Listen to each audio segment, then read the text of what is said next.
যে পরিবেশে সুস্থ মানুষ অসুস্থ হয়ে পড়বে সেই পরিবেশই যখন হয় স্বাস্থ্যকেন্দ্র, তখন খোদ স্বাস্থ্যকর্মীর স্বাস্থ্যসেবা নিশ্চিত করাই দুষ্কর। এমনই পরিস্থিতি চট্টগ্রামের মিরসরাইয়ে 5 দশকের পুরনো একটি স্বাস্থ্যকেন্দ্রের। ভেঙে পড়ে থাকা জানালা, দরজা, নোংরা পরিবেশ ও ঝুঁকিপূর্ণ ভবনেই বছরের পর বছর দেয়া হচ্ছে চিকিৎসা সেবা। চট্টগ্রামের মিরসরাই সংবাদদাতার পাঠানো তথ্য ও চিত্রে আরও জানাচ্ছেন সাকিব আল হাসান।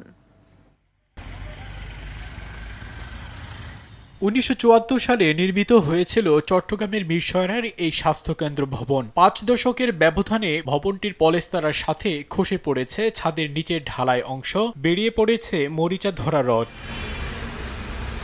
ভেতরের এমন পরিবেশ থেকে বোঝা দুষ্কর এটি কোনো স্বাস্থ্যকেন্দ্র। কবে ভেঙে পড়েছিল ভবনের দরজা জানালা, কিংবা কবে থেকে খসে পড়তে শুরু করেছে ছাদের পলেস্তারা, তা জানা নেই কারোর। ভবনটা যদি একটু ভালো হয়, ভবনটা তো এখন ঝুঁকিপূর্ণ হয়ে গেছে। যদি ভবনটা সরকারের পক্ষ থেকে যদি করা যায় তাহলে খুবই ভালো হয়। অনেকদিন যাবত এই ভাঙাচোরা হয়ে রয়েছে। এমনি অনেক রুগী হয়, সকাল থেকে আমরা 1টা পর্যন্ত আমরা দেখি যে অনেক রুগী আসে।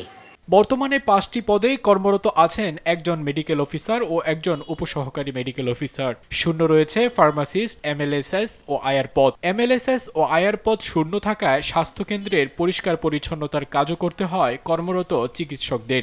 ইদানিং পুলিশ তারাগুলো ঝরে পড়তেছে, তারপর দরজা জানালাগুলো সব ভেঙে পড়ছে। আসলে এখানে সার্ভিস দিতে গিয়ে আমাদের নিজের জীবনটাই হুমকির মুখোমুখি হচ্ছে। তবে শিগগিরই একটি নতুন ভবন নির্মাণের কথা জানালেন এই উপজেলা স্বাস্থ্য কর্মকর্তা। এফডিএমএন এর আওতায় আমাদের আবু তরফ এবং চিনকি আস্তানায় দুটি নতুন হাসপাতাল নির্মিত হবে।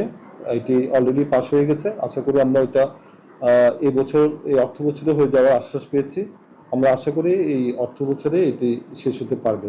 আশ্বাসে সীমাবদ্ধ না থেকে দ্রুত, নিরাপদ ও স্বাস্থ্যসম্মত পরিবেশে চিকিৎসা সেবা নিশ্চিতের দাবি এলাকাবাসীর। সাকিব আল হাসান, RTV।